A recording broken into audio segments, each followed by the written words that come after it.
Оройн төргийн ам нээвэл зочны ярилцлага хэлж байна. Энэ дод бид хууль зүйн дотоод хэргийн дэд сайд асан Солонгоог өрөөд байна. Зав гаргаж ирсэн танд баярлалаа. Урьсан баярлалаа оройн төргий. Тэгэхээр одоогоос яг 4 жилийн өмнө та засгийн газрыг төлөөлж Rio Tinto компанитай энэ хэлэлцээрийг сайжруулах асуудлаар хэлэлцээр хийж улс их хурлаас тогтоол чиглэл гаргуулж исэн хүний хувьд ер нь түүнээс хойш засгийн газар энэ тогтоолыг яаж хэрэгжүүлсэн бэ? Хөрөнгө оруулагчид энэ одоо хэрэгжүүлэх тал дээр яаж анхаарсан бэ гэдэг дээр та ер нь ямар дүн тавихаар байна? За миний хувьд 2021 оны 10 дугаар сард хууль зүйн дотоод хэргийн дэд сайдаар томилогдож ажилласан. Тэгээд тухайн үед бол яг засгийн газрын ажлын хэсгийн гишүүнээр ажиллаж исэн.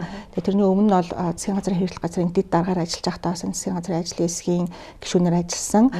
Тэгээд яг 2020 онд би ажиллаа авахд бол гүний уурхайтай холбоотой нэлээд асуудлууд үүссэн байсан. Одоо энэ оюутлага төслийн 2 дахь үе шат гэдэг хамгийн их олборлолт одоо олох хүчин чадлаараа ажиллаж эхлэхээр дэлхийд бараг 3-т орох хэмжээний том төсвийн уурхай болох одоо тэр 2 дахь үе шат нь ашиглалтанд орох хугацаа нь хойшлцсан, хөрөнгө оруулалтын зардлын хэмжээгээр нэмэгдсэн байсан. Тэгээд тухайн үед хөрөнгө оруулагч талаас илүү ихтэй алдагдал хүлээхгүй, илүү их зардал гарахгүй тулд яаралтай 2 тэрбум Америк долларын зээл одоо шийдэх хэрэгтэй байна. Нөгөө талаараа одоо авсан байгаа зээлийнхаа төлөх хугацааг нь хойшлуулах хэрэгтэй байна. Үүн дээр одоо засгийн газрын зөвшөөрөл хэрэгтэй байна гэд яг хэлэлцээрийн эхний үе шат гэж бид нар бол тухайн үед бол төлөвлөлөөд ажиллаж байсан. Эхний үе шатанд ямар ч байсан энэ хөрөнгө оруулалтын зардал нэмэгдээд хугацаа хойшлуулснаас болоод Монгол улс огт ноогдол ашиг авахааргүй болсон байсан асуудлыг шийдвэрлээд манай одоо засгийн газрын эзэмшдэг, төрийн эзэмшдэг 34% ноогдох тухайн үед 2.3 тэрбум Америк долларын үр хоримтлагдсан байсан. Тэгээ энэ өрийг бол бүрэн тэглүүлэх одоо ажлыг бол хийж амжсан.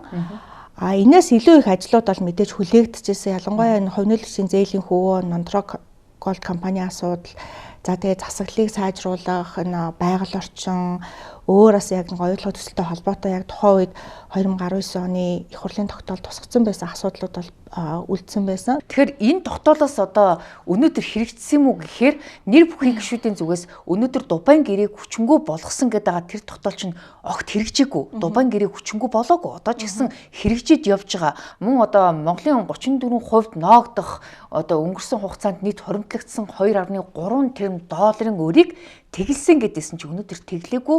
Одоо тэр данс тооцооноос хасаагүй байна гэдэг асуудлыг бас зарим гишүүд яриад шүү дээ. За энэ бол худлаа. За тэр 2.3 тэрбум Америк долларын өөр бол бүрэн тэглэгдсэн. За Turquoise Hill компани дээр бичигдсэн байсан.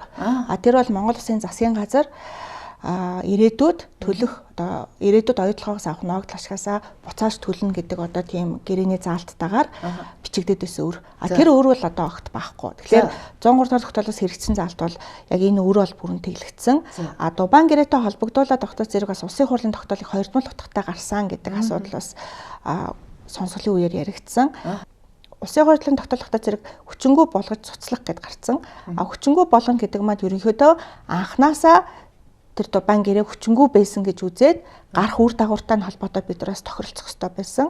Тэгэхээр тухайд 2021 онд засгийн газрын ажлын хэсгээс бас яг энэ Дубайн гэрээ хүчингү болгохтой холбоотой бас тодорхой саналыг бол Rio Tinto компани тавьж ирсэн. Rio Tinto компани бол хүлээж авч байгаагүй. Бид нар бол энийг бол үргэлжлүүлээд ярилцъя. Тэгэхдээ манай одоо энэ гүний уурхайн ажил айгүйх удаан хүлээгдээд байна. Тэгэхээр ер нь бол Rio Tinto компани зүгээс хугацаагаар бол маш их шахаж ирсэн. Тэгэхээр ер нь бол 2021 оны 12 сарда багтааж бид нар үр дүнд хүрч чадсан асуудлын Монгол Улсын засгийн газрын эзэмшдэг, төрийн эзэмшлийн 34% ноогдох үрийг бол бүрэн тэгэлсэн. Энэ дээр бол одоо дахиж ямар нэг үр үүсээгүй байгаа. Бид нар ямар нэг одоо төлбөр бол төлөхгүй. Яригдаад байгаа зээл одоо өнгөрсөн 7 хоногт яригдсан одоо хувь нээлтийн зээлийн асуудал гэдэг бол Rio Tinto компаниас оюутлага компанид олгосон зээл нь айгүй хүү өндөртөө улирал олгон хүүгээс хүү тооцоод байгаа учраас их хурдцтайгаар нэмэгдээд байгаа зээлийн асуудал байгаа. Энэ асуудал огтой зэрэг зөвхөн Дубайн гэрээ биш, энэ бол хувь нээлтийн зээлийн гэрээн дээр байгаа. Тэгээ хувь нээлтийн зээлийн одоо энэ асуудал одоо өнөөдөр оюутлага компани нийт 20 тэрбум Америк долларын өртөө байгаа. Тэгээ эндээс 12 тэрбум Америк доллар нь яг энэ хувь нээлтийн зээл гэдэг зээл болчиход байгаа. Үүнээс бараг талаас илүү нь 6 тэрбум гаруй Америк доллар нь зөвхөн хүү болчиход байгаа. Тэгэхээр бас мэдээж анх өгсөн одоо зээл чинь 6 тэрбум. Гэтэл одоо бодогдоод байгаа хүү чинь одоо ингээд үндсэн зээлээсээ даваад гарч ийн гэхээр чинь нэг асуудал байгаа байхгүй юу? Хуудсын гишүүн асан баясгалан болвол энэ 6 тэрбум долларын одоо зээл авсны хүүн одоо 19 тэрбум болж одоо өсчөөд байна. Ирээдүйд ингэж өсч байна. Өөрөөр хэлбэл авсан зээлээ яагаад баг 3-4 нугалж төлдөг юм бэ? Ийм одоо зээлийн зарчим олон улсад байдаггүй гэсэн шүүмжлэл гардаг шүү. Ер нь бол баясгалан гишүүний тавьж байгаа асуудал бол маш зөв асуудал. Угаасаа төлөөлөгч зөвлөлийн гишүүний хувьд бол тэгээ мэдээж санхүүгийн бас мэрэгчлээ хүний хувьд энэ асуудлыг илүү дэлгэрэнгүй сайн тайлбарлсан. Ер нь бидний хувьд бол зайлшгүй анхаарах ёстой асуудал бол оюутлогын төслийн одоо яг энэ оюутлогын компани дээр байгаа үр Монгол улсын гадаад өрийн нийт 50%-ийг бүрдүүлсэн. Одоо бүр айгүй их болчиход байгаа байхгүй юу? Тэгээ яагаад юм болоод байна гэхэлэр би түрүүнд дурдсан нөгөө гүний уурхайн бүтээн байгуулалт нь хойшлцсон. Тэр чинь анх 2015 онд сайхан бэлгийн засгийн газартай Дубан гэрээгээд байгуулад байгууллагатаа юу гэж тохирсон бэ гэхэлэр за бид нар төслийн санхүүжилтийн зээл авчия. 5 тэрбум Америк долларын зээл авъя. Бид нар 5 тэрбум Америк доллартай багтаагаад энэ төслөө дуусгана. Дуусгаад энэ төсөл маань одоо бүрэн одоо ашиглалтанд орно. Ашиглалтанд орсныхын дараа айгүй их мөнгөтэй болоод энэ мөнгөөрөө бид нар зээлээ эргээд төлчихнө гэж. Ер нь бол тийм төсөөлтөй анх бол Дубан гэрээ байгуулагдчихсэн. Гэтэл нөгөө анх бидэрт амласан 5 тэрбум Америк доллараар бид нар төслөө дуусгаж чадна гэсэн нь бол хэрэгжээгүй. Зардал нь 2 тэрбум Америк доллараар нэмэгдсэн. Ер нь бол 30-аас дээш хувиар нэмэгдсэн. Ашиглалтанд орох хугацаа нь 2 жилээр хойшлцсон. 2-оос дээш жилээр баг хойшлцсон. Одоо яг ингээд юуг нь харахаар авсан зээлээ эргүүлж төлж чадахгүй. Тэгээ ингээ хоримтлагдаад байдаг юм асуудалтай болсон. Тэгээ мэдээ засгийн газар дээр бол энэ асуудлыг бол өмнө нь авч үзэжсэн, судалж ирсэн, өдрөөс санхүүгийн зөвлөгөөтэй хамтарч ажиллаж ирсэн. За тэгээд яг иргэд маань бас гайхчихж магадгүй л дээ. Одоо ялангуяа сонсголын явцад ерөнхийдөө ингээл ерөнхий дүр зураг нь харагдлаа шүү дээ. Одоо байгаа нөхцөл байдал. Тэгээд та нар тэгээ өмнө нь засчихгүй яасан. Тэгээ яагаад одоо өдөө болтол ингээ байгаад байсан ингээд. Тэгэхээр бас энэ байгаа зээл нь үнийн дүн их.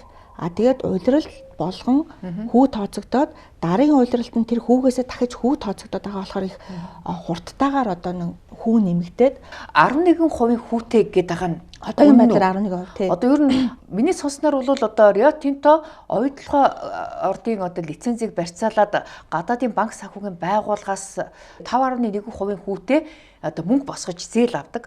Үүнийг оюутлогын компанид дамжуулан зээлдүүлэхдээ 11% хүүтэй зээлдүүлдэг. Өөрөөр хэлбэл одоо зүгээр ээж байгаа дундаас нь 6% хүү ингээл одоо мөнгө хүлэх тийм одоо зарчим явагдаад байна гэсэн шүүмжлэл гараад байгаа шүү. Ер нь бол яг энэ дэр бол яг олон улсын хэллэг нь бол үн шилжүүлэлтийн арга гэдэг. Ер нь бол оюутлогын компани одоо мөнгө урсгалаас одоо олж байгаа орлогоос нь Rio Tinto компани илүү төрүүлж одоо мөнгө аваад байгаа нь бол бодиттой. Тэгэхээр энэ нь бол менежментийн төлбөр гэж авж гээ.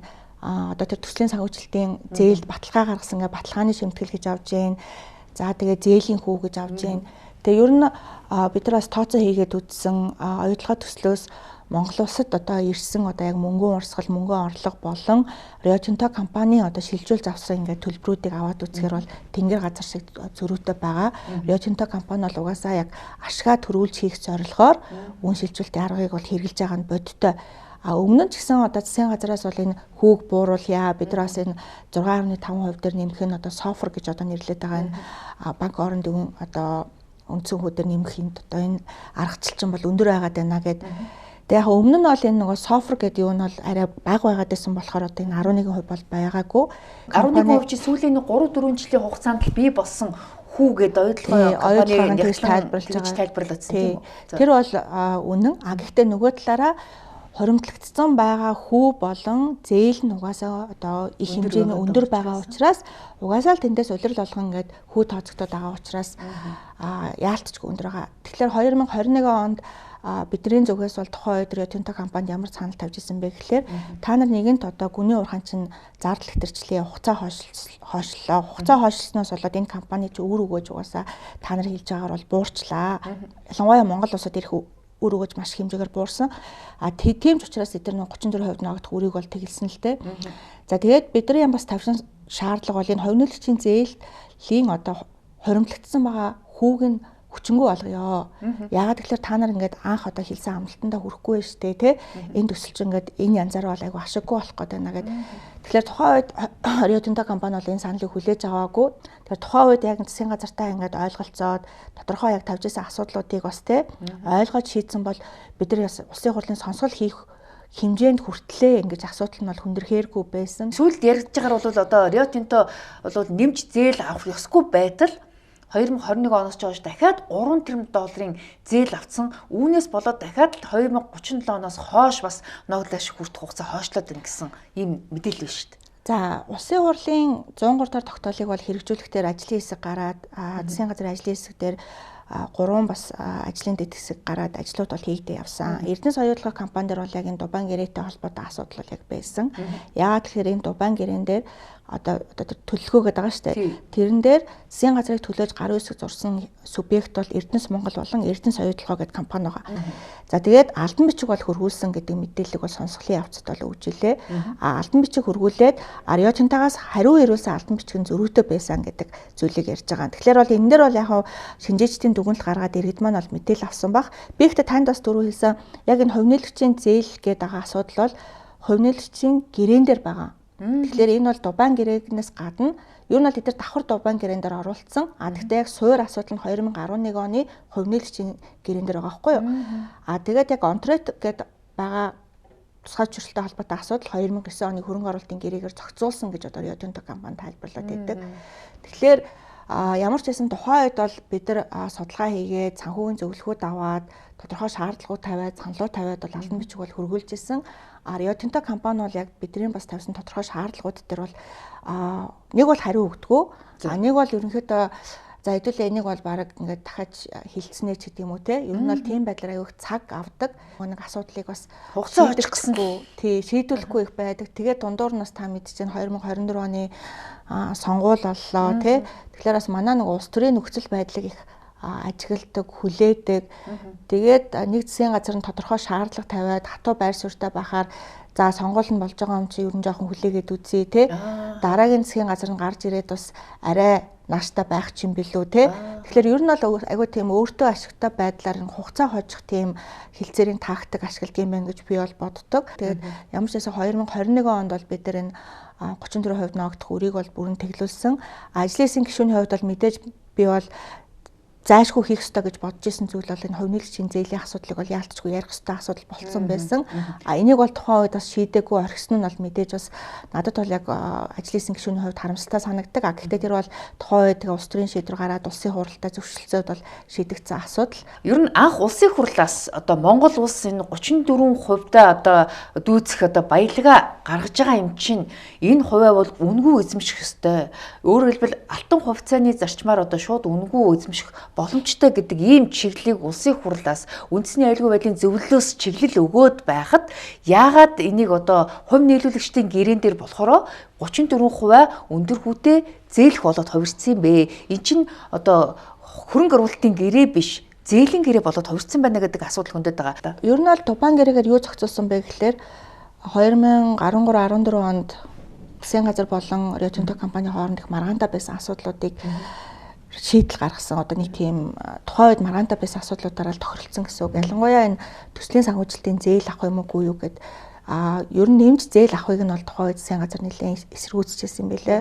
Алтан уяг ерөнхий сайдын засгийн газар ялангуяа энэ илүү урхайн зардал хэтрэлтэй холбогдуулаад тухайн үед ч гэсэн бас тэрбум Америк доллараар л зардал нэвтэрсэн юм билээ. 2 тэрбум доллар. Тэгээд үүнээс 1.4 тэрбум Америк доллар нь бол үндэслэлгүй байна гэдээ бас тухайн үед ажлын хэсгийн дүгнэлт гарч ирсэн байлээ. Тэгэхээр энэ маргаантай байсан асуудал ялангуяа татврын хувьд маргаантай байсан асуудлуудыг Дубайн гэрээгээр шийдэх гэж үзсэн. Тэгэхээр Дубайн гэрээ бол зөвхөн хувь нээлгчийн зээлийн хүүгийн асуудал биш. Энэ бол айгүй цогц асуудлууд байдаг. Тийм ч учраас бас энэ Дубайн гэрээг хүчингү болгох, цуслах гэд эрх зүйн айгүй өөр дагавартай. Тэгэхээр энэ дээр бас Rio Tinto компанийн байр суурь их зөрүүтэй байдгаас болоод бас таны яриад байгаа энэ маргаантай асуудал үүсээд байгаа. Тэгэхээр энэ Дубайн гэрээн дээр жишээлбэл нэмж одоо хэмжээний зээл авч хөрөнгө оруулах нэрээр одоо гадаадын банкудаас одоо ойдлогоог барьцаалж зээл авах эрхийг нээгээд өөрөөр хэлбэл одоо ямар нэгэн асуудал үүслээ гэхэд үл маргах журмаар шилжүүлэх ийм одоо эрсдэлтэй заалт хүртлийн дотор нь байна. Тийм учраас Дубайн гэрэг яаралтай хүчингү болох ёстой гэдэг асуудлыг. Гэхдээ Дубайн гэрээ байгуулаад угаасаа нөгөө төслийн санхүүжилтийн зээл авсан шүү дээ. 2015 онд 10 гаруй банктай зээлийн гэрээ байгуулад зээлийн гэрээ байгуулаад тусдаа тэгээд тэр одоо банкудтай оюутлага компани тусдаа зээлийн гэрээтэй байхгүй юу. Тэгэхээр тэр Дубайн гэрээгээр одоо хамгийн гол нь зөвшөөрлийг өгсөн. Одоо та нар болно гэд. А үүнээс улбаалаад гадаадын 10 гаруй банкаас зээл авцсан. А гэхдээ энэ зээлийг одоо яах вэ? Одоо эргүүлж төлөхөөс өөр аргагүй шүү тийм биз дээ. Одоо ямар бид нар Дубайн гэрээ хүчингү болгож байна гэд тэгээ энэ дээр бас яг гол гардаг одоо байр суурийн зөрүү энэ багхгүй юу. Бид ч хууль хүний хүмүүс бол энэ дээр бол өөр гэсэн тайлбараа хийн. Одоо Монгол Улсын иргэний хуулиар гэрээ хүчингү болох болон гэрээ цуцлах ямар одоо үр дагавартай вэ гэдэг одоо мэдээж яригдана. А хамгийн гол нь Дубайн гэрээтэй холбогдуулаад яригдах айгуу том асуудал хохирлын асуудал яригдах хэвээр, нөхөн төлбөрийн асуудал яригдах хэвээр. А бид нар одоо хэрвээ хүчингү болгож байвал тодорхой хэмжээгээр Монгол Улсад учирсан хохирлыг яаж одоо шийдвэрлэх үү гэдэг асуудал яригдах хэрэгтэй. Тэгэхээр энэ асуудлыг бол Rio Tinto компанитай улс уртаа яригдах хэрэгтэй. А тэр төслийн санхүүжилтийн зээл аваад оюутлага компани одоо 10 гаруй дэлхийн одоо томоохон банкудаа авцсан зээл нь одоо ч гэсэн байгаа. Одоо бүрэн төлж дуусаг байгаа.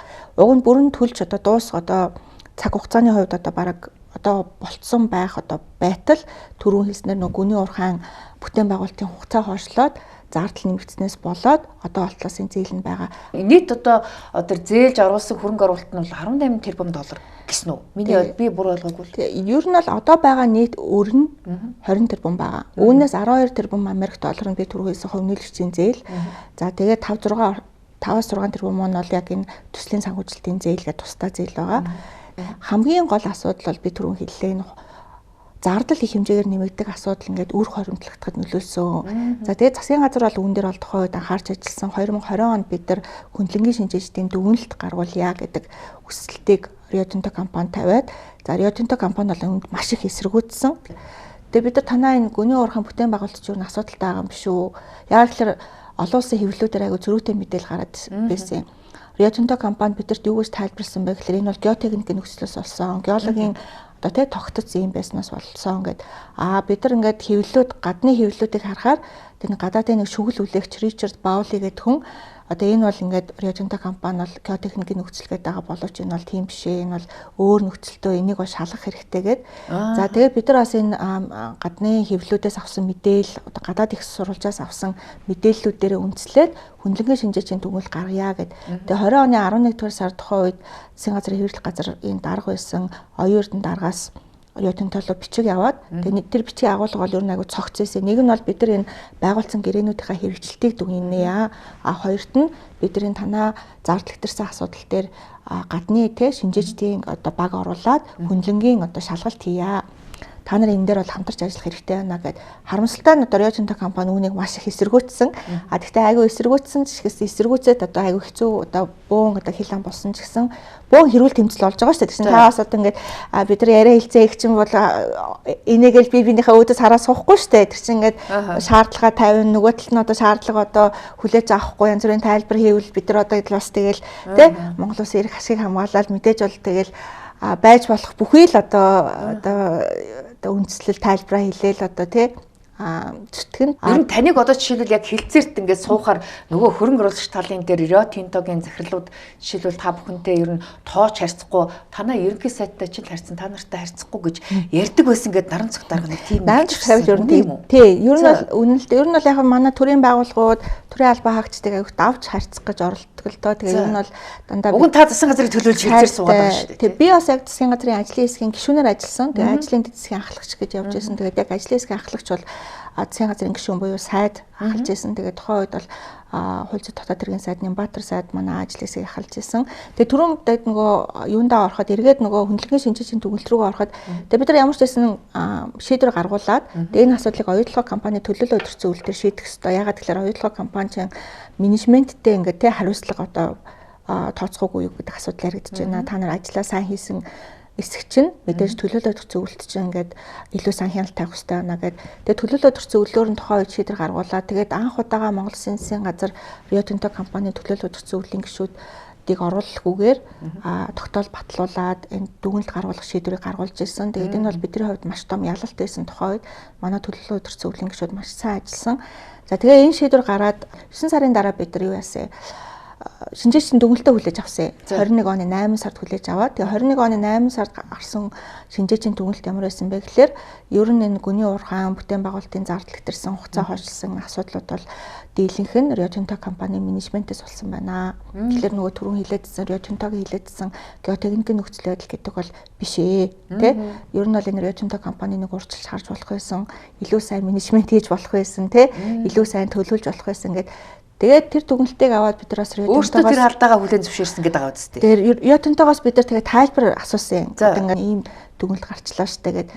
Тэгээд Rio Tinto компани бол бидэрт бас бодтой тайлбар бол тухайд өгөөгүй. Тэгээд ирүүлсэн алтан бичиг дээр бол ерөөсө тодорхой бас юу хэлээгүй. Ганц хэлсэн байсан асуудал нь манайх одоо олон монгол ажилтнтай ажилласан учраас бараг зардал гэтэрсэн гэдэг. Гэтэл одоо оюутлага компанид бас бүгдээрээ л мэдэн штэ. Тэнд ажиллаж байгаа гадаад ажилтан болон монгол ажилтны цалингийн хооронд маш их зөрүү байдаг те.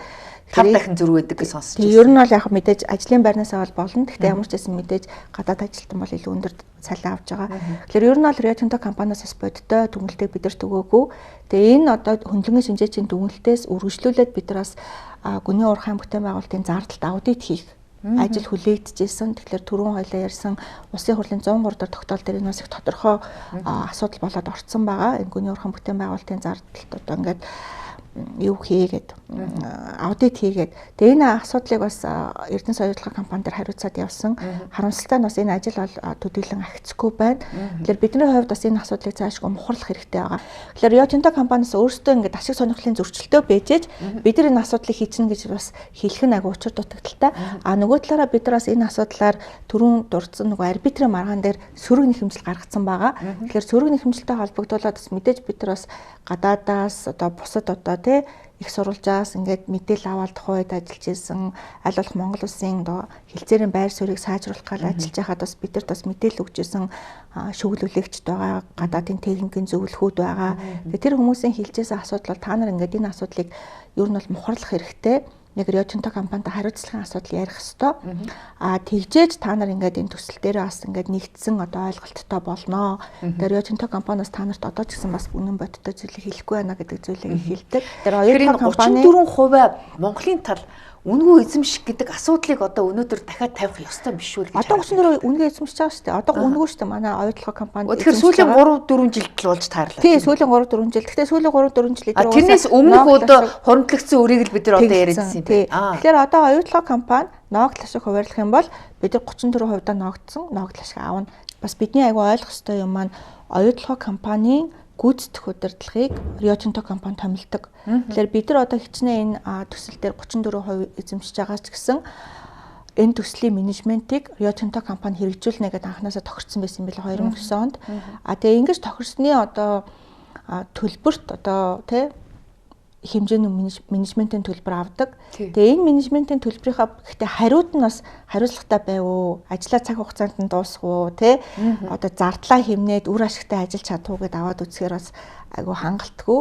Ер нь бол надад их чамлалтай санагдав. Ялангуяа энэ төслийн бүтээн байгуулалтын зардал их өндөр байгаад байгаа. Тэгээ энэ зардал нь анх тооцоолсноос байнга одоо нэмэгдээд идэг. Одоо 10 дахин нэмэгчээд ингэж харагдаж шүү дээ. Анх одоо бүр одоо хөрөнгө оруулалтын урьдчилсан тээзүүгээр бол 2.7 тэрбум доллар гэж ирсэн. Сүүлдээ 2014 оны байдлаар гэхэд 5.7 болж өссөн байсан. Тэгээ 2015 онд болохоор бараг 7 тэрбум болцсон байсан. Ингээд өнөөдрийн байдлаар гэхэд 20 тэрбум доллар. Ирээдүйд 22 тэрбум доллар болж өсөх ийм хандлагатай байна гэдэг шүү дээ. Энэ хэрээр Монгол улсын хүртэх одоо үр өгөөж болон ноогдол ашиг улам хойшлоод ер нь авч чадахгүй гэдэг эргэлзээ үүсэж байна тийм үү? Тэгээ ер нь бол ноогдол ашиг бол яг 2039 оноос авна гэдэг байгаа. Гэхдээ 37 байсан биз дээ. Тэгээ ер нь бол ингээд яг сонсголын явцад гарч байгаа айгуу том асуудал бол яалтчгүй бидний хувьд анхаарах ёстой зүйл маань энэ дээр бид нар оюутлага компанийн гүйцэтгэх удирдлага менежментэд хариуцлага тооцох механизм хэрэгтэй байна. Тэгээ ялангуяа оюутлага компанийн төлөөлөл удирдах зүйл дээр бас энэ асуудлыг одоо тодорхой хэмжээнд манай талын одоо тий засгийн газрын нэр дэвшүүлж томилсон одоо төлөөлөл удирдах зөвлөлийн гишүүдийн дуу хоолойг бас орвол саналыг тусгадаг байх заашгүй шаардлагатай байна. Энэ засаглалын асуудлыг бас бид нар өмнө ярьж ирсэн. Тэгээд яриа хэлцээний явцад бол 2 хараат бус гишүүн томилж гэдэг юм уу те. Ер нь бол энэ засаглал ялангуяа төлөөлөл өдөрцөн үйлдлийн хяналт тавих одоо энэ чиг үүргийг нь илүү сайжруулъя гэд явсан. Тэгээ мэдээж бол ярих нэг хэрэг хамгийн гол нь хийх хэрэгтэй болчиход байгаа. Тэгэхээр миний хувьд бол ингэж боддгийг ер нь ойлгох төслийг бид нэг асуудлыг ингээ барьж аваад шийдэх биш. Ер нь энэ асуудлыг цогцоор нь харах хэрэгтэй байгаа. Тэгээ хөрөнгө оруулалтын гэрээ ямар асуудалтай байгаа.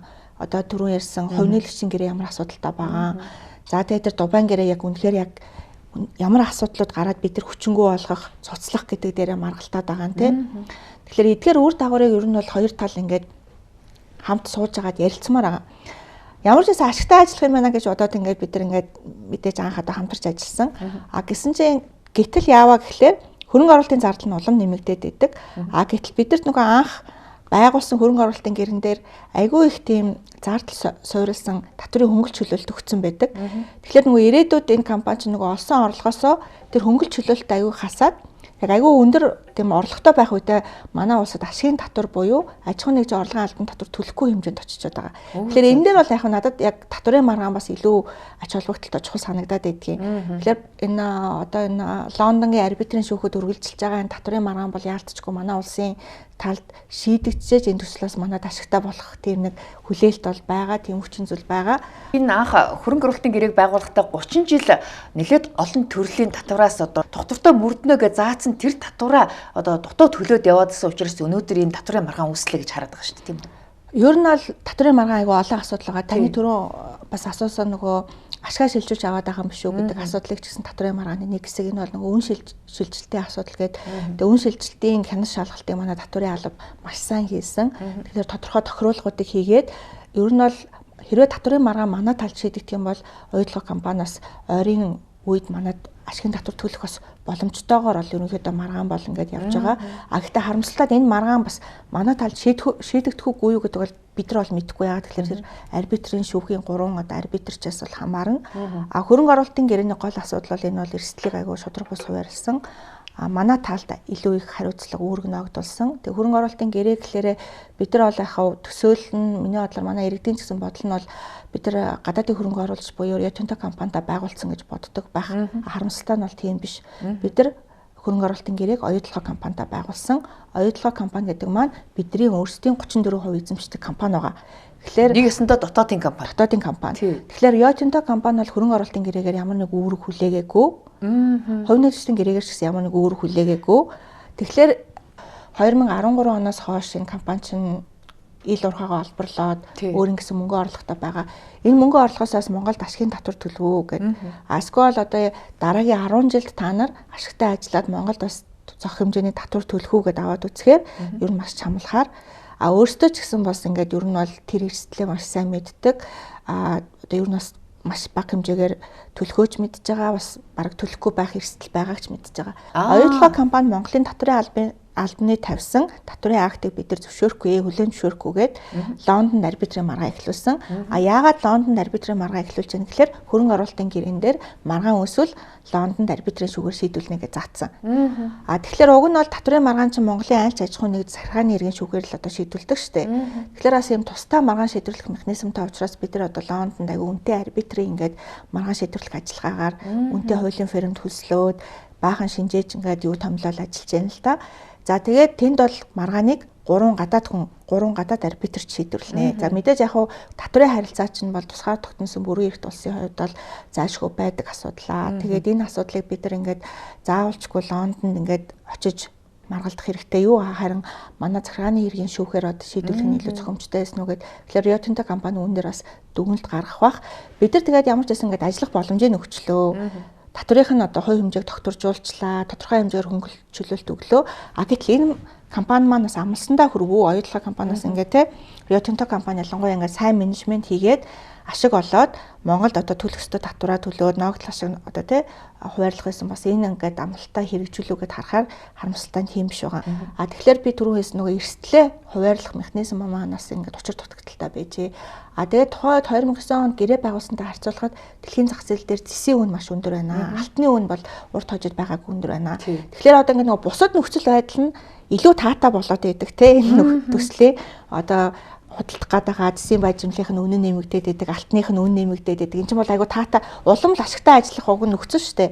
Гэтэл улам ашигтай ажиллахгүй энэ компани улам л ашиг багтаа болох гэдэг нь улам л бидний зардал ингээд ихсээд байна, өөр нэмэгдээд байна гэж одоо хэлж буцаж ирэх айгу хэцүү. Тэгээд засгийн газрын ажлын хэсгийн гишүүнээр ажиллаж байсан хүний хувьд бол би яг миний хувьд бол боддог бодлол бид нар ингээд дотооддоо маргалдаад байх те одоо хин нэг буруудах гэхээсээ илүү бид нар Rio Tinto компанитай маш их одоо хариуцлагын асуудал зайлшгүй ярих хэрэгтэй. Rio Tinto компаниас энэ төслийг сайн удирдах чадвуу одоо ингээд хамгийн гол нь бидэрт хэлсэн амандаа хүрвүү те. Тэгэхээр ялангуяа энэ хариуцлагын асуудлыг ярихад бол энэ хувь нээлтчийн зээлийн хоримтлогдсон хүүгийн асуудлыг зайлшгүй ярих хэрэгтэй. Тодорхой хэмжээгээр хоримтлагдаад байгаа хүүгэн ч гэсэн бид нар бол хүчингү болох хэрэгтэй. Тэгэхээр та түрүүн хэлсэн ярилцлагын явцад хэлсэн баг зээлийг нь 3 нугалж одоо тий хүү төлөх гээд байгаа юм биш үү гэх. Тэгэхээр энэ эрсдлээс бас бид нар урьдчилан сэргийлэх ёстой. Тэгэхээр мэдээж энэ төсөл харилцан ашигтай байх хэрэгтэй. Тэгэхээр одоо ингээд жишээлбэл одоо Эрдэнэ төвлөрдөр одоо өсөн нэмэгдэх амнаатыг бол 20 гаруй хувиар төлдөг юм байлээ. Тэгтэл оюу толгой бол одоо энэ 16 жилийн өмнө тогтоосон тэр 5 хувиар л тогтвортой төлөөд яваа. Тэгтэл сүүлд одоо хуулинд нэмэлт өөрчлөлт оруулахдаа бол ямар ч гэсэн энэ өсөн нэмэгдэх амнаат буюу 15 хувиар авах боломжтой гэсэн заалт болон гэрээнд орцсон байлээ гэж хараад байгаа шүү дээ. Одоо хөрөнгө оруулалтын гэрээнд бол тийм заалт байхгүй. Тэгэхээр зүгээр хуулийн орчин тийм байгаа тийм үү? Одоо хуулиараа одоо өнөөдөр хамааралтай мөн тийч одоо. Өнөөдөр хүчин төгөлдөр мөрдөж байгаа хуулиар Эрдэнэт 15%-аар төлж байгаа. Оюутлогооч гэсэн төлж болно. Гэхдээ харамсалтай нь хөрөнгө оруулалтын гэрээгээр одоо амнаатын тогтворжуулсан. Тэгэхээр хувь хэмжээг нь тогтворжуулсан. Бид нар бол 30 жилийн хугацаанд 5%-аар төлөх одоо. Тэгэд ягаад баяр цэг сайд бол сая нээлттэй сонсгол дээр бид нар одоо ингээд оюутлоготой ярилцаад энэ амнаатаа 15%-аар авах боломж бол хууль эрхцэн хувьд байгаа шүү дээ гэдээ яриад байгаа.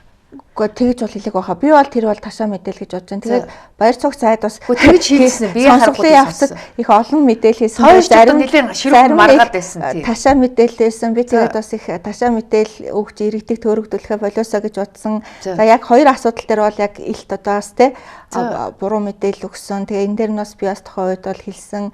Тэгээд энэ оюутлогоо төсөлтэй холбогдуулаад бас яг сүүлийн үеийн мэдээлэл хүн болов гэдэг сэтгэл надад төрсөн шүү дээ. Тэр амнаатыг одоо яаж тэр бол нөгөө Онтре гэдэг компанитай холбоотой асуудал байгаа. Тэгэхээр нөгөө Онтре гэдэг компани ч одоохондоо бид нар гэрээ байгуулаг байгаа шүү. Гэрээ байгуулаг байгаа. Тэгэхээр бид нар 15% авч болохоор байгаа байхгүй юу? Амнаатаа. Тэгэхээр тэрнтэй бол андуурсан байж магадгүй. Гэхдээ оюутлогоо компани бол өнөөдөр хүчин төгөлдөр одоо мөрдөж байгаа ашигт малтмлын хуулиар биш хөрөнгө оруулалтын гэрээгээр 5% амнаа төлж байгаа. Тэгэхээр Онтро дээр бид нар харин хөрөнгө оруулалтын гэрээ байгуулах уугүй юу гэдгээ бодох ёстой. Хөрөнгө оруулалтын гэрээ байгуулвал татварын одоо тий хувь хэмжээ өнөөдөр хүчин төгөлдөр мөрдөж байгаа хуулиар байна гэдгийг бас агүй сайн нэгтлэх хэрэгтэй. Тэгэхээр Онтро Голд одоо гэдэг компани эзэмшиж байгаа 2 тусгай зөвшөөрлөлтөд талбай дээр оюутлогын одоо бүлэг ордын нийт нөөцийн 30% байгаа гэдэг. Тэгээд тэр 30% тай холбогдуулж татвар ямар хэмжээгээр төлөхийн бид нар бас төрийн эзэмшлийн хувь хэмжээ ямар байх юм гэдгээ бол одоо яриа хэлцээгээр бол шийдэх шаардлагатай. Тэгэхээр үүн дээр бол яг таны сая хэлсэн нөөц агсны төлбөрийг 15%-аар авах боломж бол байгаа. Тэгэхээр Онтре Голдын асуудал бол сүүлийн 4-5 жилд гарч ирсэн. Тэгтэл одоо 2004 онд л энэ Rio Tinto чинь Онтрегийн нэг хувьцаа эзэмшигч нь болж таарсан ш. Тэгэхээр 20 жил чимээгүй байжгаад гинт одоо яг далд уурхайн бүтээн байгуулалт нь эрчимжээд эхлэнгүүд Онтрегийн талбай руу ороод эхлэнгүүд энэ асуудал яригдчих эхэлж байгаа учраас Монгол улс Онтре Голд компанитай тусад гэрээ байгуулах шаардлагатай. Тэгэхгүй бол одоо Rio Tinto-гийн нэг одоо гэрээний нэг одоо хэсэг болж хувирнаа биднэрт ашиггүй болно гэсэн асуудал зарим улс төрчид хэлээд байлээ. Тэгээд энэ бол бас сонсголын эхний өдрийн гол сэдэв байсан. Тэгэхээр гол үүссэн асуудал юу вэ гэхээр оюутлогоо компани Онтре компани цохол шүүлийг шилжүүлж авах хилцэл хийх гээд байгаа. Энэ хилцлийг бол бид нар бол ерөнхийдөө зөвшөөрөөгүй тухай үед одоо ч гэсэн засгийн газар бол яриа хилцээ хийн гэж бэлдэж байгаа гэж ойлгосон. Тэгэхээр Rio Tinto компани бол оюутлогын одоо тавьж байгаа өсөлт юу вэ гэхээр бид нар Онтрегийн цохол шүүлийг шилжүүлээд авчия. Одоо тэр 2 цохол шүүлийг те. Тэгээ бид нар Онтретай ашиг хуваах тусдаа хилцэл хийцэн. Одоо 80%, 20% гэдэг одоо нөхцлүүд одоо өөрсдөө тохирцсон. Тэгээ бид нар энэ Онтрегийн цохол шүүлтэй ингээ 2 талбайг өөрсдийнхөө одоо те үйл ажиллагаанд ингээд үргэлжлүүлэхэд ингээд ашиглая. Гэхдээ бид нар оюутлогын хөрөнгө оруулалтын гэрээний одоо те одоо зүйл заалтуудыг энэ Онтрегийн 2 талбай дээр мөрднөл гэдэг ер нь бол байр суурьтай байгаа байхгүй юу. Тэгэхээр энэ бол маш нухацтай судлаад яриа хэлцээ хийж шийдэх ёстой асуудал. Тэгэхээр бид нар бас тийм хөнгөмсгөөр шийдэж болохгүй. Ялангуяа засгийн газар дангаараа ерөөсөө шийдэж болох асуудал биш байна гэдэг бас сонсголын явц гарч ирлээ. Ягаад тэгэхээр энэ татварын хувь хэмжээтэй холбоотой асуудал. Тэгэхээр хуулиараа бол одоо энэ Онтраголдын 30% талбай болвол Монгол улсын одоо стратегийн одоо ордын хэсэг гэж явна. Тэгэхээр хуулиараа болвол одоо хүсэн хүсээгүй 34% төр үнгүй эзэмших гэдэг асуудал яригдах ёстой. Гэтэл одоо айгуул нөгөө Rio Tinto бидэрт 34% маань зээлээр ингээ эзэмшүүлээд байгаа шиг л ийм байдал үүсчих байсан болгоомжлоо. Энд дэр яаж ажиллах ёстой? Ер нь айгүй анхаарах ёстой зүйл маань бид нар Монгол улсад ашигтай хувилбар нь юу вэ гэдэг айгүй сайн судлах хэрэгтэй. Ингэхдээ бид нар санхүүгийн шинжээж, техникийн шинжээж айгүй олон бас зөвлөхөтэй хамтарч ажиллах хэрэгтэй. Тэгээ оюутлогоо компани, Онтарио компани хоёр хоорондоо тусдаа хилцэл хийчээд дараа нь манай улсын засгийн газар дээр хурж ирээд ер нь бол ингээд хийсэн хилцлээ айгу тулгаад байгаа байхгүй юу. Тэгэхээр энэ тулгаж байгаа асуудлыг бид нар бас ингээд заавал тэдний хүсэж байгаагаар бол шийдэх шаардлагагүй, шийдэж болохгүй асуудал байгаа. Тэгэхээр мэдээж Монгол улсын эрх ашигыг хангуулахын төлөө засгийн газар дээр ажлын хэсэг гараад яриа хэлцээ хийж байгаа бах. Тэгэхээр энэ жилээс бас эдний орлого их нэмэгдэж байгаа л да, оюутлах компани орлого нэмэгдэж байгаа. Энэ жил 4.5 тэрбум Америк долларын орлоготой байсан. Тэгээд эерэг одоо мөнгөн гүйлэг нь бас 1 тэрбум Америк доллар гэдэг одоо мэдээллийг бас мөнхсөг захирал хэлжээ. Ирэх жил бол 5 тэрбум Америк доллар даваад гарна. Зөвхөн оюутлага. Тэгэхээр 5 тэрбум Америк доллар гэдэг чинь та хоёулаа мэдж байгаа шүү дээ. Энэ чинь манай улсын эдийн засгийн хувьд маш их мөнгө шүү дээ. 34% нь Монголынх байх хэвээр. Тэгээд одоо мэдээж яг зардлаа хасаад үйл ажиллагаанаас нь одоо үлдэгдэл одоо гарч байгаа эерэг мөнгөн гүйлгийг одоо ямар байдлаар ашиглах уу гэдэг дээр бид нар бас Rio Tinto компанитай ярих хэрэгтэй. Манай улсын бас нэг том зоолон валютын нөөцтэй та ч гэсэн бас сайн мэдж байгаа парламентын сэтгүүлчийн хувьд. Тэгээ валютын нөөц багасгаар тулгамддаг асуудал бид нар ханшаа алддаг. Ханшаа алдснаас болоод бүх юмны үн нэмэгддэг тийм. Тэгэхээр оюутлогоо компаниас манай улсын валютын нөөцийг нэмэгдүүлэхэд уг нь маш том хувь нэмрээ оруулах бүрэн боломжтой. Одоо 5 тэрбум Америк долларын орлого олно гэдэг чинь ирэх жил бол ер нь бол манай валютын нөөцөөс тий ойролцоол одоо орлого олж байгаа хэрэг. Тэгэхээр энэ одоо мөнгө урсгалаас манай улсад байрладаггүй гадаадын банкнд бас мөнгө байршуулдаг энэ төргээл бөөн бас асуудал байдаг. Тэгэхээр ер нь бол цаашдаа энэ төслийн бас үр өгөөж хамгийн гол манай улсын эдийн засагт эерэг байх уу гэдэг дээр бид айгуу тийм цогцоор дүгнэлт хийх хэрэгтэй байгаа. Тэгэхээр ийм хэмжээний орлого олцоод бид нар гадны банкд байршаад ивэл яах вэ? Гадны банкд одоо угсаа байршиж байгаа. Тэгээ ингээд зөвхөн Монголд зардал гарах болохоор мөнгө оруулж ирдэг байхгүй юу? Тэгэхээр энийг одоо бид нар бас цаашдаа айгуу анхаарах хэрэгтэй байгаа. Тэгэхээр одоо миний санаж байгаа гэх 10 жилийн өмнө бол улсын хурлаас одоо тогтоол гарч ирсэн. Өөрөөр хэлбэл оюу толгоогоос одоо олж байгаа орлого зарлагын гүйлгийг Монголын банкудаар дамжуулах гэдэг ийм улсын хурлын тогтоол батлагдж ирсэн. Гэтэл тэр тогтоол ердөө нэг сар хүрэхгүй хугацааны дараа буцаад хүчингү болцсон. Энэ дээр бас Rio Tinto-гийн лобби нэлээд хүчтэй явсан гэж сонссон. Тэгээд эргээд энэ асуудлыг дахиад тавьж болдгоо юм уу? Яагаад энэ асуудал ингээ гацаанд ороод байна? Тавьж болно шүү дээ. Бид нар бол мэдээж бас оюутлогоо компани ялангуяа гүний урхайн бүрэн хүчин чадлаараа ажиллаад илүү их орлоготой болж байгаа энэ үед бас өр өгөөжийг сайжруулах дээр бусад асуудлууд гэсэн заашгүй ярих хэрэгтэй. Тэгэхээр би нөгөө гэрээний хэрэгжилтийг дүгнэ гэдэг байгаа маань эдгээр асуудлууд гэсэн цогц байдлаар орох хэрэгтэй байгаа. Таны сая хэлээд байгаа нөгөө лобби хүчтэй гэдэг бол бодиттой зүйл гэж би боддог. Тэгээ би засгийн газрын ажлын хэсгийн гишүүнээр 4 жилийн хугацаанд ажиллах хугацаанд бол яалтчгүй Rio Tinto компани лобби их байдгийн байна л гэж бодсон. Тэгээ намайг бол гэхдээ лоббидж байгаагүй. Хамгийн гол асуудал нь гэхдээ бид нар улс төрийн хувьд нэгдмэл байр суурьтай байгаад шаардлагаа бас тодорхой тавиад ажиллаж байгаа төрийн албан хаагчтай дэмжиж хамгаалаад тэр хүмүүсийн ажлыг нь хийх юм бол үр дүн гарнаа. Тэгэхээр бас манай зарим улс төрчид Rio Tinto-гийн лоббид автахгүй байх хэрэгтэй. Нэг ёсондоо хөрөнгө оруулагч талын эрх ашигыг хамгаалж яриад байдаг л тийм улс төрчид байгаад байна. Тэрийгэ болох хэрэгтэй. Улсынхаа эрх ашигыг бодох хэрэгтэй. Ард иргэдээ бас бодох хэрэгтэй. Тэгээ сүүлийн үед бас яг манай зарим улс төрчид яриад байгаа. Манай улс одоо засгийн газрын 34% эзэмшээд асуудалтай болчлоо.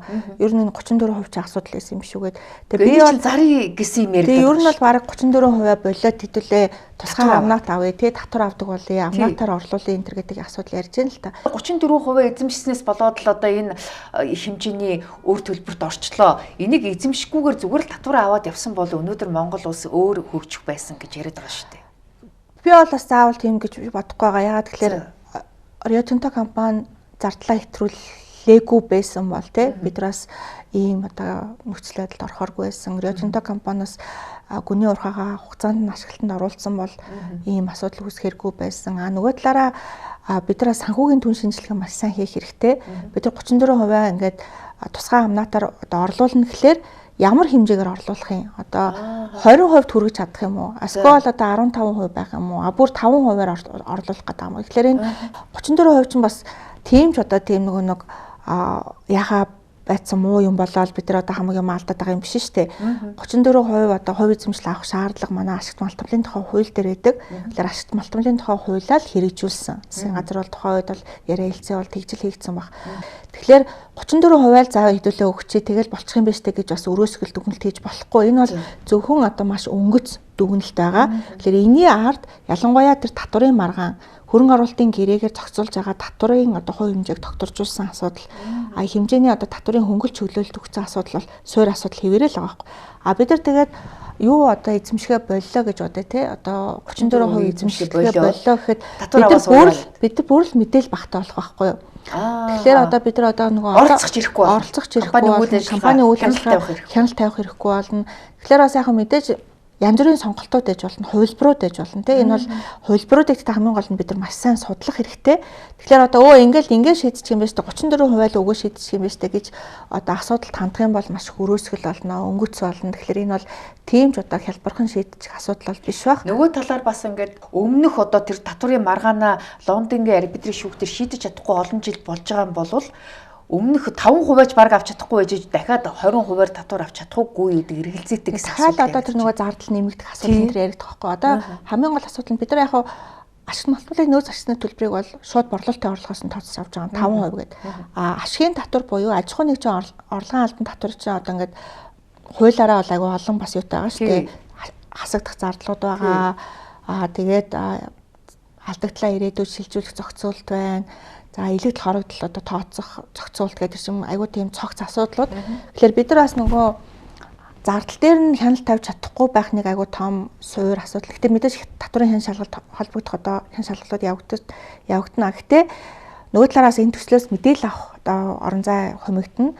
Гэхдээ бас мэдээлэл авах бас тийм шаардлагагүй гэж үзээд бас тийм сонголт хийж болно. Гэхдээ хамгийн гол нь 34% бид нараас яаж үнэлэх үү гэдэг асуудал гарч байгаа хгүй. Одоо энэ чинь өөр хоримтлагдаагүй энэ чинь Монгол Улсын засгийн газрын одоо энэ 20 тэрбум Америк долларын төсөлд эзэмшиж байгаа 34% шүү дээ. Тэгэхээр бид нар үнэгүй эзэмшиж байгаа энэ дэр ямар нэг үр төлбөр байхгүй.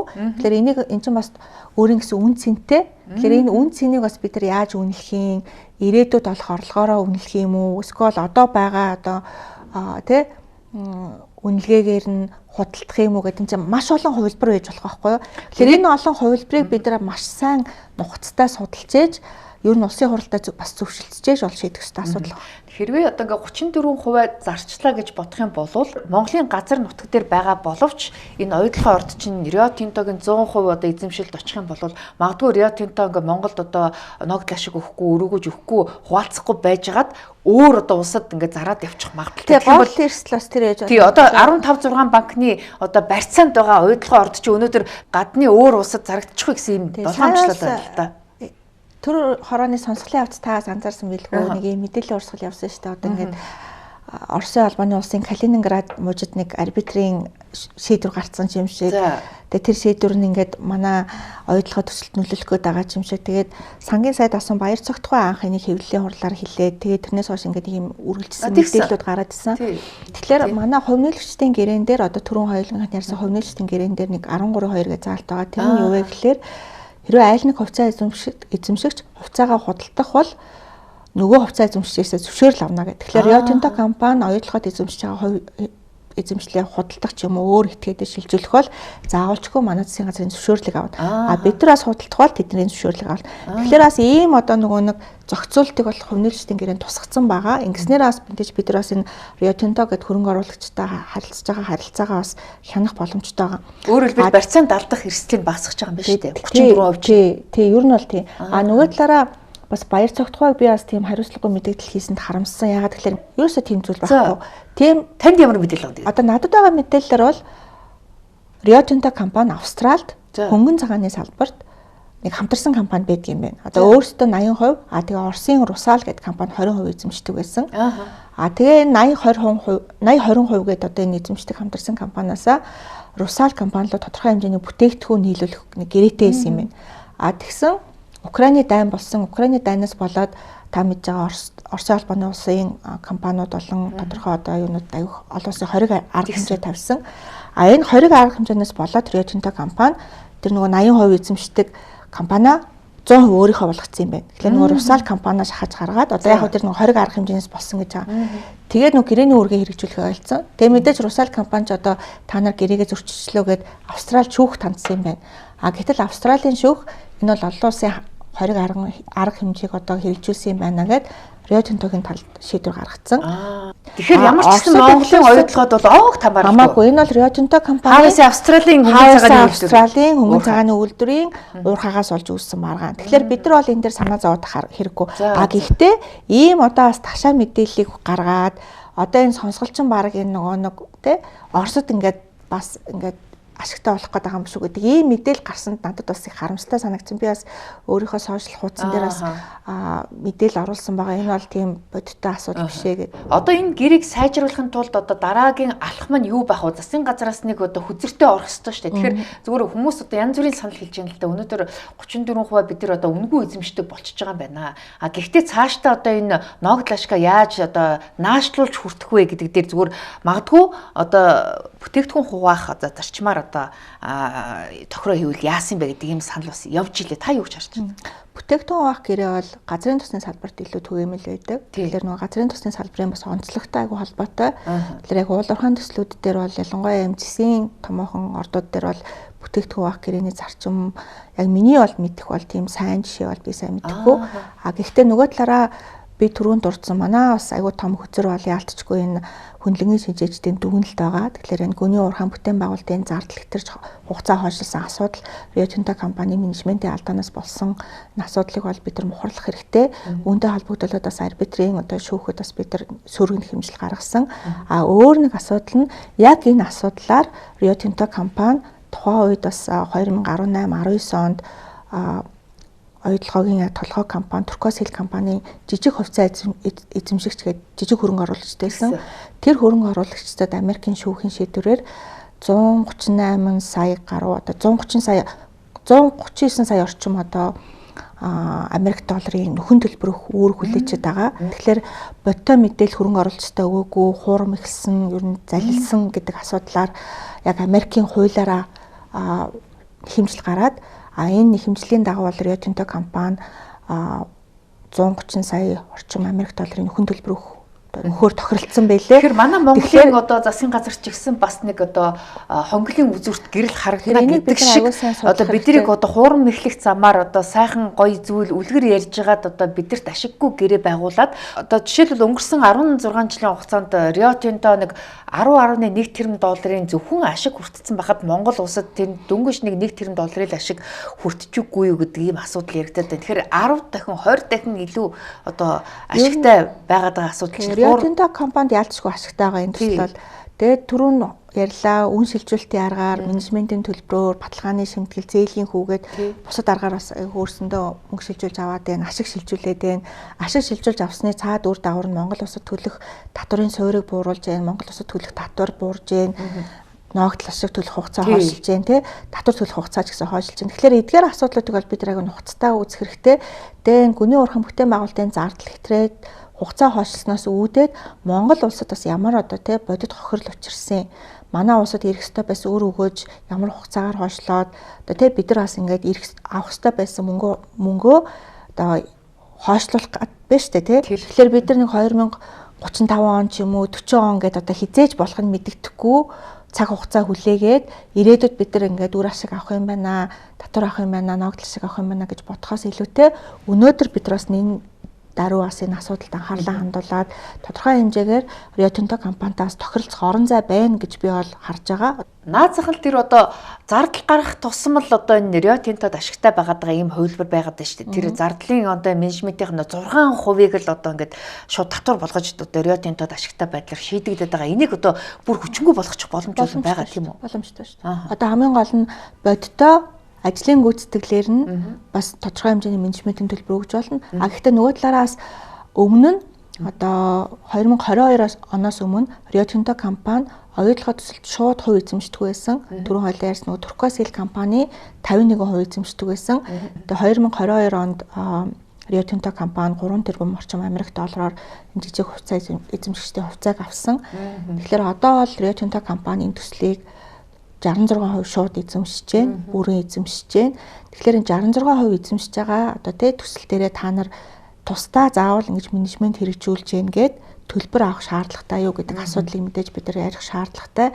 А нөгөө талаараа авж байгаа хэрвээ одоо менежментийн төлбөр аавна гэвэл гүйцэтгэл суурилсан байх ёстой гэдэг шаардлагыг зайлшгүй тавих хэрэгтэй. Зардалд суурилсан биш. Тий. А яг үнэхээр сайн ажилласан бол одоо хувь авч болно. Тодорхой хэмжээний төлбөр авч болно. Гэхдээ энэ заавал бас хувьтай байх шаардлагагүй шүү дээ. Хамгийн гол нь үр ашигтай ажиллах дээр нь гүйцэтгэх удирдлагт нь хэн хяналт тавих вэ? Тэгэхээр Rio Tinto компани өөрсдөө хяналт тавих чинь бас жоохон хариуцлагын механизм байхгүй болчих шүү дээ.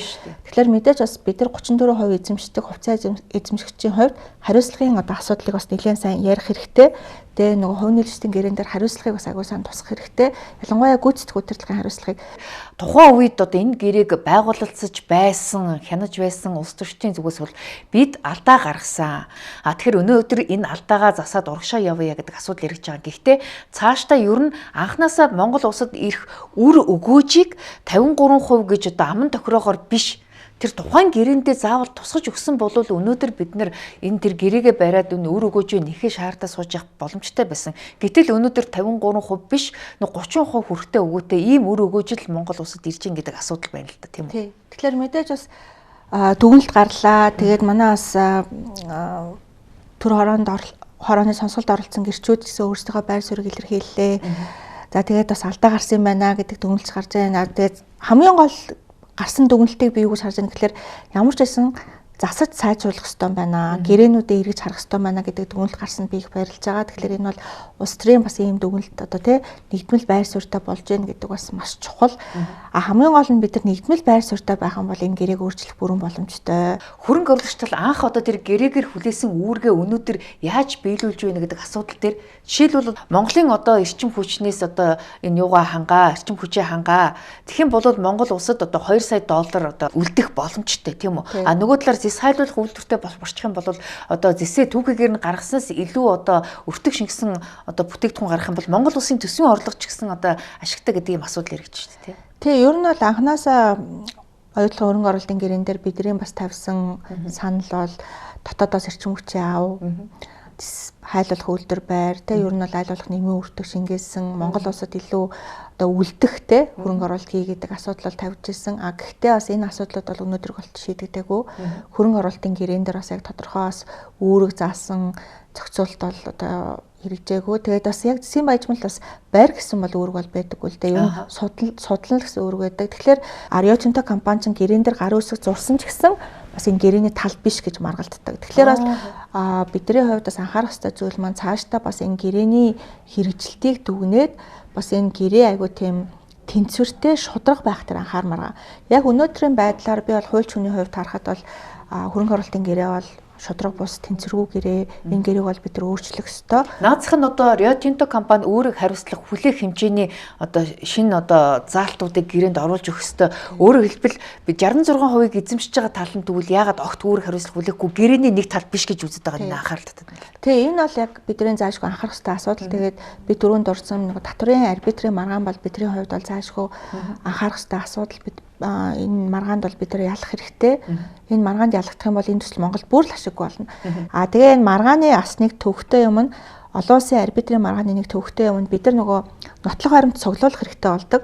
Тэгэхээр нөгөө талаас нотлох баримт гаргуулах хэрэгтэй болдог. Тэгэхээр бид нар нөгөө өөрсөндөө байхгүй байгаа нотлох баримтыг ялангуяа энэ хугацаа хэтэрсэн санхүүгийн баримтуудыг үзэх боломжгүй байгаа. Сүрэн хэмжлэлтэй холбоотой асуудлуудаар бас ингээд нотлох баримт гаргуулъя гэх тэгэхээр оюутлын компани бас ингээд хамтарч ажиллахгүй байгаа асуудал бол байсан. Тэгээд сая бас 25 он 9 сард манай засгийн газар бас энэ дээр бол нөгөө амжилттай байгаагүй юм билээ. Тэгээ энэ дээр бас бидний анхаарах ёстой зүйл маань би бол хууль зүйн хувьд надад аягүй харамсалтай санагддаг зүйл бол бид нар ингээд хамтарч ажиллаж байгаа. Ялангуяа ингээд Монгол Улсын нутаг дэвсгэр дээр үйл ажиллагаа явуулж байгаа оюутлогоо төсөлтөө холбоотой мэдээллийг Rio Tinto компаниас гаргуулж чадахгүй байгаа байхгүй юу? Rio Tinto компани юу гэж хэлж байгаа гэхээр энэ бол манай арилжааны нууцаа. Бид нар бол энэ мэдээллийг өгөхгүй гэд зарим мэдээллийг өгөхгүй. Тэгээ үүнтэй холбогдуулаад манай одоо хуулийн зөвлөх болсон олон улсын хуулийн фирм Англид шүүхэд хандаад энэ Англид шүүхийн одоо маргаанд бид нар ялагдчихж байгаа. Одоо сая 25 оны 9 сард энэ маргааны шийдвэр гарсан байлээ. Тэгээд одоо ялагдчихаар дахиад бид нар зарга үүсгэх боломж байгаа юм. Одоо тэгэл манай хуулийн зөвлөх бол одоо өөр боломжтой ямар арга байна гэж үргэлжлүүлээд явах бах. Гэхдээ тодруулж хэлэхэд арбитрийн шүүхийн шийдвэр бол гараагүй байгаа. Арбитрийн шүүхийн шийдвэр бол яг хизээ гарах нь би бол мэдэхгүй байна. Яг л би одоо ажлын хэсгийн гишүүн биш болсон учраас цаашлаад арбитрийн шүүхийн шийдвэр бас яаж гарах уу гэдгээс хамаарат хоёлаа сая ярьлаа энэ татврын харилцаа, татвартай холбоотой их олон асуудлууд бас шийдэгдэх ёстой. Гэхдээ энэ маргаанд бол бид нар бол ялагдчих болохгүй л гэж би бодож байгаа. Тэгээд бас сая сонсголын үеэр сангийн сайд асан баяр цогтгоо энэ арбитрийн маргааныг бас ер нь тохиролцоод шийдчихвэл зүгээр юм шүү гэдэг бас байр суурь илэрхийлжээ. Тэгэхээр өнөөдөр Монгол улсад хүчин төгөлдөр мөрдөгдөж байгаа хуулиар бид нар татврын асуудлаар альва хуулийн этгээдтэй тохиролцсон гэсэн асуудал бол байдаггүй. Хуулийн дагуу бас засгийн газар үйл ажиллагаа явуулж байгаа. Өмнө нь ч гэсэн 2021, 22, 23 онууд ч гэсэн Rio Tinto компаниас татврын асуудлаараа тохиролцсон, эвлэрээ гэдэг саналуудыг тавьж ирсэн. Тэгэхээр энэ дээр бол өнөөдөр хүчин төгөлдөр мөрдөгдөж байгаа хуулиар бид нар бол эвлэрэх тохиролцох боломжгүй байгаа. Одоо засгийн газрууд ингээд хөрөнгө оруулагчтай дахиад хэлцээрийн ширээний ард сууж эхэлж байна. Дахиад хүрд эргүүлэх боломж олдож байна. Магадгүй одоо ингээд дэлхийн зах зээл дээр алт цэсийн үн одоо өсөд эхэлж байгаа энэ үед бол одоо зээн их болдрын хилдэгчлэн одоо бөмбөг манай хаалганд байгаа энэ нөхцөлд Монгол улсын засгийн газар одоо эрх ашиг хангуулах, сайжруулах ийм одоо боломжтой гэж хараад байна л да. Би ч гэсэн хувьдаа маш боломжтой гэж харж байгаа. Тэгээд манай талд бас хэлцээрийн давуу талууд байна. Тэгээ хамгийн гол нь энэ ургааж манай улсын нутаг дэвсгэр дээр үйл ажиллагаа явуулж байна. Бид нар бас энэ холбогдох мэдээлэл тайлангуудыг бас гаргуулж аваад өөрсдөө байр суурийг хамгаалах хэрэгтэй. Тэгээд хамгийн гол нь би бас түрүү хэлсэн Rio Tinto компани хариуцлагатай байх хэрэгтэй. Хандлага арга барилаа өөрчлөх хэрэгтэй. Өмнө нь гарсан маш олон ажлын хэсгийн дүгнэлтүүд байгаа. Үүний дагуу ажлын хэсэг одоо ингээд ажлаа зохион байгуулад яриа хэлцээ хийхэд бол бодиттой үр дүн гарах бүрэн боломжтой. Хамгийн гол нь бид нараас улс төрийн хувьд нийгмэл байр суурьтай байгаад хөндлөнгөөс нөлөөлөхгүйгээр энэ ажлыг бас хийлгэх юм бол боломжтой л байна. Тий. За ингээд бидний ярилцах цаг ингээд дуусч байна. Ингээд бидний урилгыг хүлээж авч дэлгэрэнгүй тайлбар ярьцлага өгсөн танд баярлалаа. Ямар ч гэсэн засгийн газрыг төлөөж та бас Rio Tinto-д хэлцээрийн ширээний ард сууж исэн хүний хувьд одоо Монголын талд оногдчихсэн 34% ногдчихсэн 2.3 тэрбум доллар тэглэсэн юм байна. Монголчууд 34% 2021 оноос хойш үнгүй эзэмшиж эхэлсэн юм байна. Тэгэхээр энэ одоо Монголын талд нааштай шийдсэн хоёр заалт дээр бас хөрөнгө оруулагчтай тулж ажилласан танд бас баярлалаа. Баярлалаа. За ингээд таны цаашдын судалгааны ажилд амжилт хүсье. За баярлалаа. За баярлалаа. За манай энэ удаагийн амны үйл зочны ярилцлагаар хууль зүйн дотоод хэргийн дэд сайд асан Солонгоо оролцлоо. Анхаарлаа хандуулсан үзэгч та бүхэнд баярлалаа.